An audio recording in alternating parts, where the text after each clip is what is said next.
Ladies and gentlemen, thank you once again for tuning in to another episode of GOW, the Generation Wrestling Podcast. As always, yours truly, the franchise, aka the showstopper, better known as the GOW's resident tribal chief. And with me, as always, I got my tag team partner, my brother, my family. He is the flyest in the room, Mr. 1, 2, 3. Pin that ass down, K Breezy, aka King Tuco. Bro, how you doing? Man, you know what it is, man. It's Tuesday, man. You know we're hanging out with the people, man, and we got a special guest today, man. So let's go ahead and do our 1-2, man, and do what we do. Absolutely, and taking the time to join us today on the GOW, none other than Dante Casanova. Dante, how you doing, my brother? I'm good. How are you?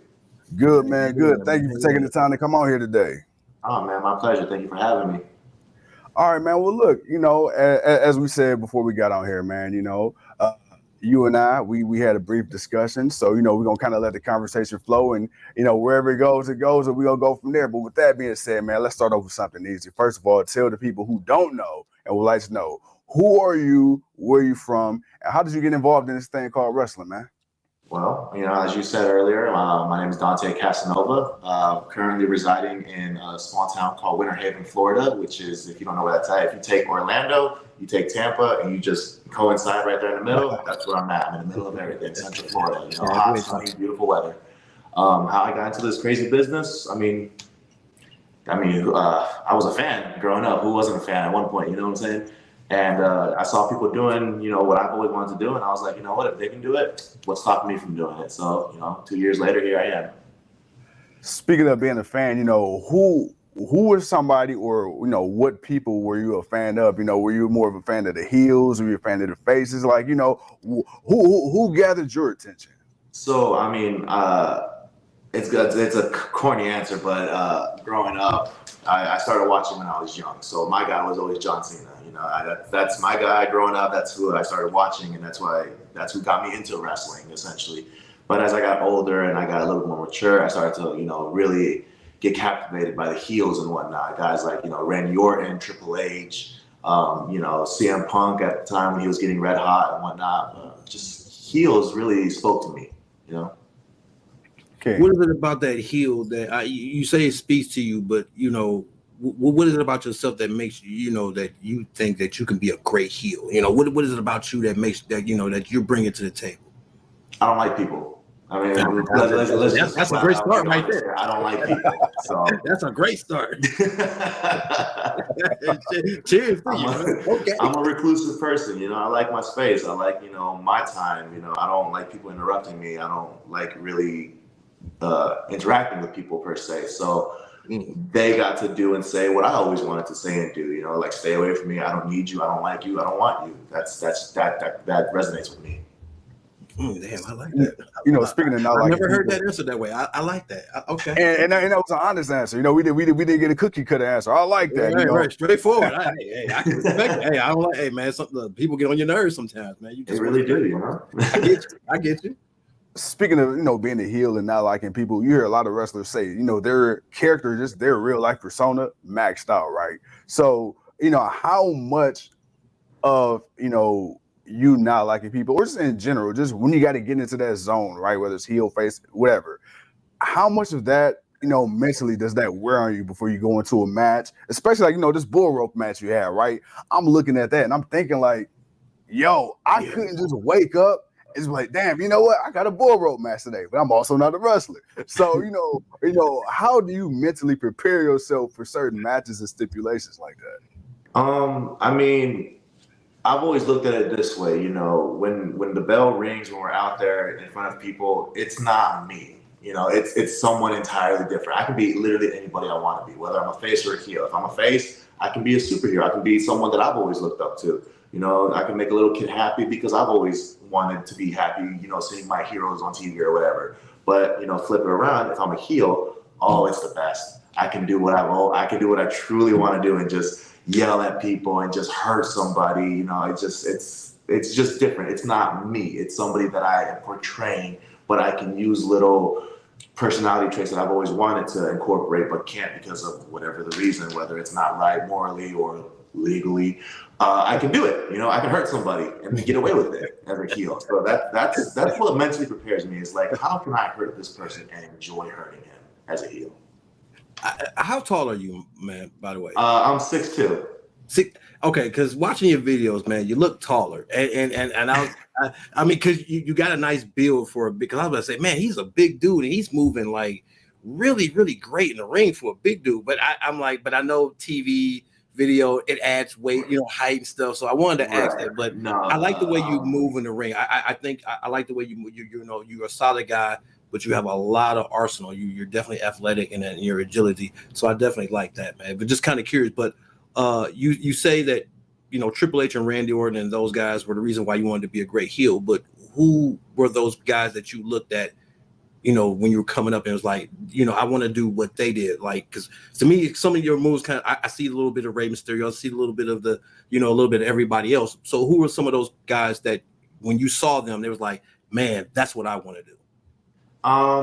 When it comes to tape study and whatnot, I really enjoyed. I mean, obviously, everybody is going to agree with me. Eddie Guerrero is one of the best to ever do it. I think he's probably top two, if not number one, the greatest ever laced up a pair of boots. I think he's very fluid in what he does. I don't think there's no wasted motion. I've always wanted to do that myself. I've always wanted to be as smooth as him. Granted, no one's ever going to be able to do it like him because there's only one Eddie Guerrero. But I've always wanted to at least try to emulate 1% of what he can do.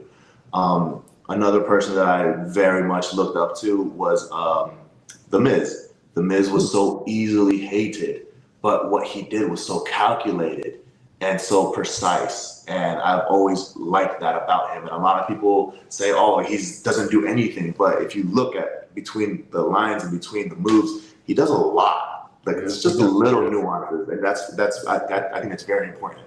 So that's what I've also looked up to. Awesome.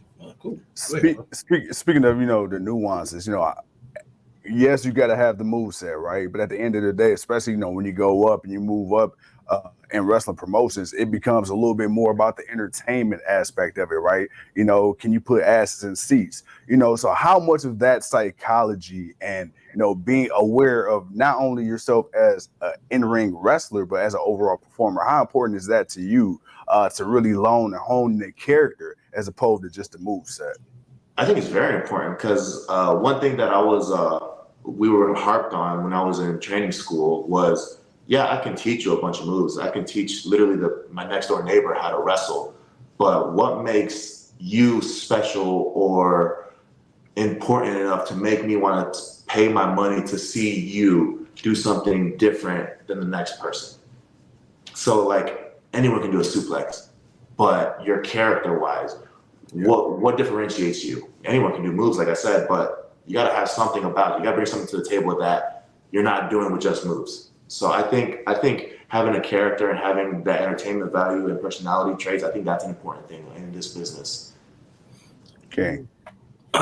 So okay, I always like to ask guys when especially when they're working the independent scene, just kind of who are some of the people that help them along the way? Who are some of those folks that they appreciate for the guidance that they've given them, and who are some of those folks for you that helped you, through your journey through this business and to be as good as you are? My number one person that I accredit so much of like my in-ring skills and in-ring awareness and just the ins and outs of the business when it comes to the independent scene is his name's Kakoa.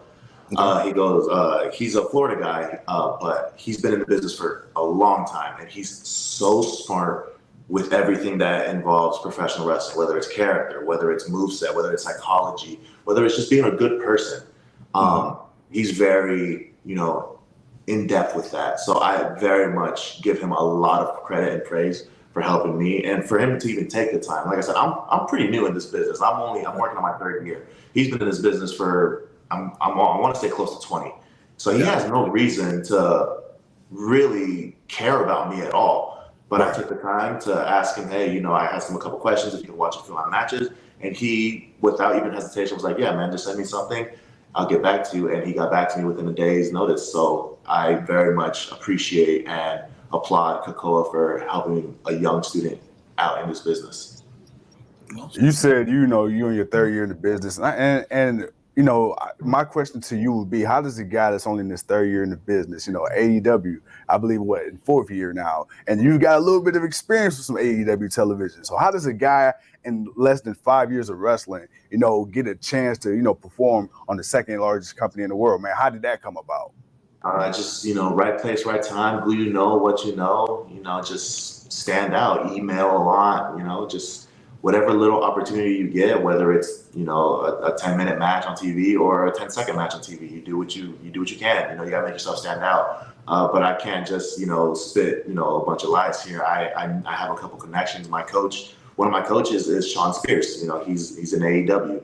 So obviously he helped me a lot with that. He gave me the right connections, and I just, did my due diligence, took his advice, emailed this person. They gave me an opportunity, and I did my best, and I ended up on TV. So,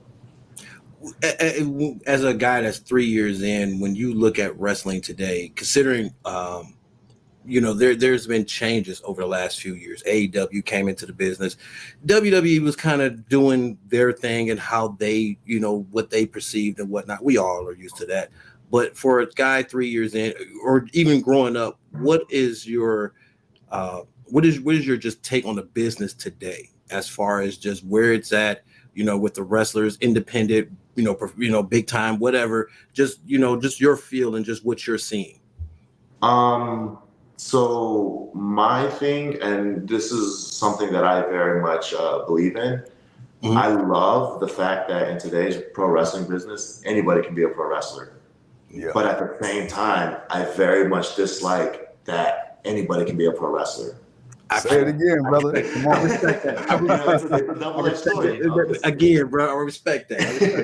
Like I said, anybody can be a pro wrestler, and I love that because it helped me. It allowed me to join this business. But at the same time, you can obviously go to independent shows and see someone who really has no business being a pro wrestler. And it kind of sucks, but at the same time, it's like, hey, I'm chasing my dream. By all means, chase your dream too. Right. So I think that's my main takeaway in today's pro wrestling world is, it's a double-edged sword, and it's a good thing and it's a bad thing. Cool. Well, speaking of what you just said, if there was one thing you could change about the business, whether, it's for better or for worse, what is something about the business that you would like to see change from one way or another? I think one thing I would change is gatekeeping / favoritisms. And I get it, that's just the name of the business. Like I said earlier, it's who you know and what you know. So I think that also hinders a lot of talent, overlooked talent per se. Yeah. So let's say, for instance, a big indie show, let's say GCW or Warrior Wrestling. I personally have never wrestled for them. I would love to, but I don't know anybody there. But they have their top guys, they have their friends, they have their top people, and it's good. They've definitely earned that spot. But at the same time, I think it'd be nice for them to throw bones to up and coming hungry talent, and try to give people opportunities, because you never know what an opportunity can do for that person. They could shine or they could not shine. It's sink or swim in this business, and I just think there needs to be more opportunities to either sink or swim. Okay, all right. I definitely respect that. Favoritism has you can tell when favoritism plays its part. Watching certain things nowadays. So I definitely get where you're coming from.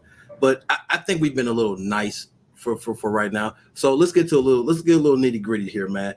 Who is somebody that you right now, man, that you're in the beef with? Somebody that irks your nerve. Who is that somebody that Dante has got to put the smack on real quick, man, because this dude has just been talking out of pocket too much to you, man. Who's been getting on your last nerve, man? I mean, really, anyone that steps across the ring from me gets on my damn nerves. Let's just be honest with everybody here. But if I had to single out one person, top person that comes to my mind right now, I actually had a match with him, I would say 2 weeks ago, and he couldn't get the job done, clean. So he had to use some outside interference. He had to use a belt. Jake St. Patrick. Jake St. Patrick right now is really getting under my skin, mainly because right now he is in possession of my intergalactic title belt that I never officially lost. I was nursing an injury, had to take some time off. Granted, the promotion had to do what they had to do. They had, hey, next person steps up. I get it wholeheartedly. But when I get my opportunity to come back and I challenge you, and then you throw a bunch of stipulations in it, and then you can't even beat me the clean way, that really gets on my nerves. If you're gonna parade around here like you're the true intergalactic champion, you got to beat the original intergalactic champion, which you haven't done. So man to man, I don't see you as a champion. You're not a champion. You're a coward to me, and that really gets on my nerves. See, I might say I don't like people, but at the same time, I am a man at the end of the day. So I'm gonna look you in the eye, and I'm gonna stand up toe to toe for what I believe in. And what I believe in, Jake St. Patrick, you're not the real intergalactic champion. I mean, you didn't lose it, so I mean that I can respect that. You put the work in. You know, unfortunately, injuries is a part of the game. We all know that. So I feel you. I'm with you, brother. All right, man. Hey, put that smack on him. Next time you see him, man, let him know. Next time you see him. So in other words, I hear that it's gonna be Dante versus Jake St. Patrick. He gonna whoop his ass all over time and space. Is that what I'm hearing? Man, I'll whoop his ass any day of the week and twice on Sundays. All right, we'll whoop his ass twice on Sundays, man. What is a match that you haven't had yet that you've always wanted to have? I got a list of 3 right now. As much as I, gratefully respect and admire Kakoa, I think he's my number 1. I definitely have to get in that ring with him, and I gotta prove, hey, I might be young in this business, but damn it, I can go. So Kakoa, I want one with you. Number 2 would probably be Stunt Marshall. Stunt Marshall, I like him a lot. He's a friend of mine, but I think I can go with him. I think we can make magic with him. And I think number 3 would probably be a little lesser known fella, Jake Sterling. Jake Sterling is right now currently one of the top guys in the new dungeon that's under TJ Wilson. And I see a lot of progress with him from when I first met him to what he's doing now. He is leaps and bounds above a lot of people in the independent scene, and he's not getting a lot of recognition for it. And I think if I want to get better, hell, iron sharpens iron. I got to get in there with him and test my skills. Okay. Man, okay. Well, I kind of you mentioned a few guys, and one thing that we try to do here at the GLW, man, is to get to know more independent guys. There's a lot of wrestling, so we and ladies. People. We miss people, and we're not afraid to say we miss folks, but we want to ask, who are some of those guys that are standouts that it's like, man, check this guy out, or, check this guy out. We're honored that you're here, but obviously, we want to know more about everybody that's around you and, who we should be looking out for. Like I said, Kakoa, Jake Sterling, Daniel Lacey, Tex McTex, Randy Wentworth. Man, I got a list of them, but I would be here, for days on end. But those are the top 5 that come to my mind right there. Okay. All right, okay. We're going to look out for some of them names.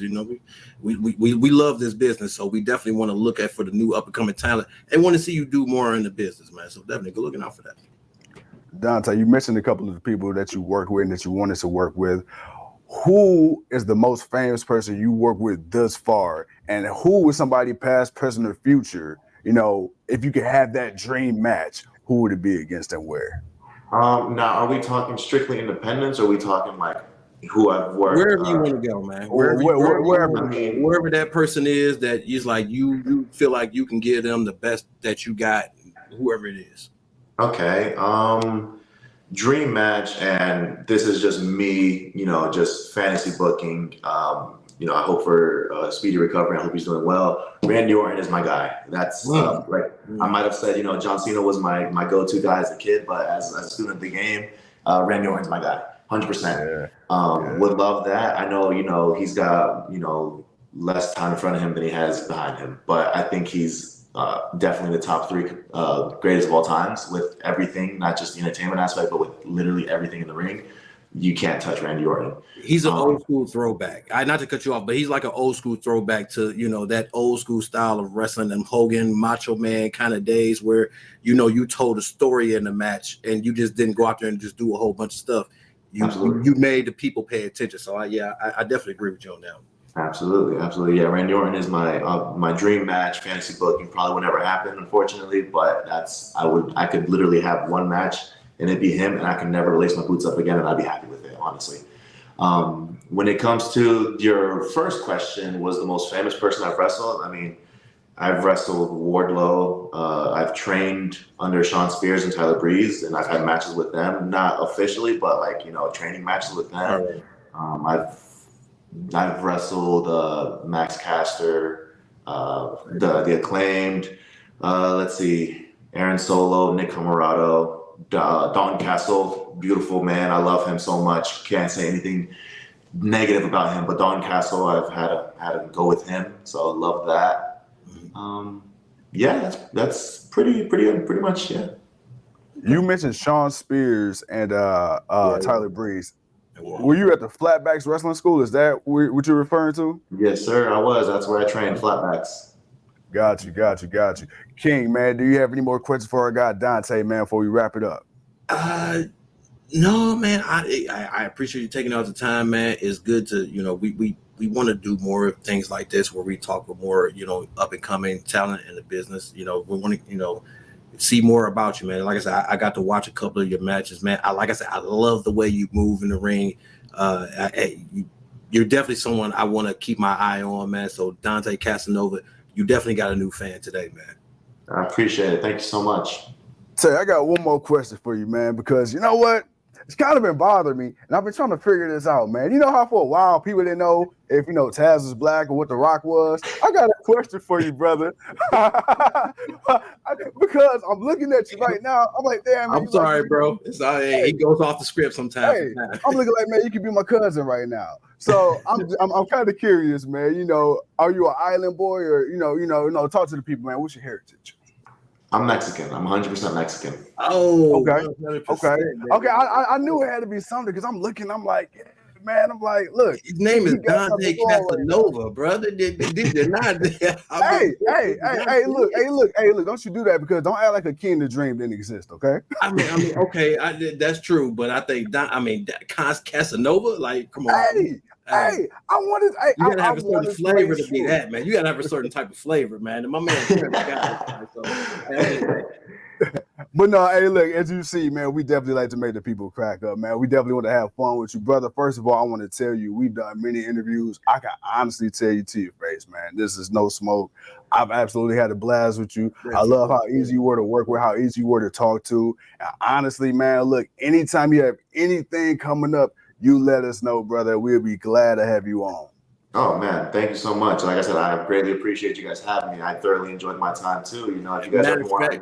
Before you get out of here, let us know what you got coming up, you know, and where people can reach you at, man. All right, absolutely. Let's see. August 6th, I got Mayhem on Mills. That's coming up in Sanford. God, I'm so bad with dates. I got to look at my calendar. If you remember the name of the shows, let's just say that much at least. Let's see. We got Local Pro coming up. We got Universal Championship Wrestling coming up. We got USWA in Jacksonville, Florida coming up. We got UEW also in Jacksonville, Florida. Quite possibly one or two Indiana bookings coming up. Got to confirm with them. And currently in talks right now to do my first European tour. I'm trying to go out there, do a few tours.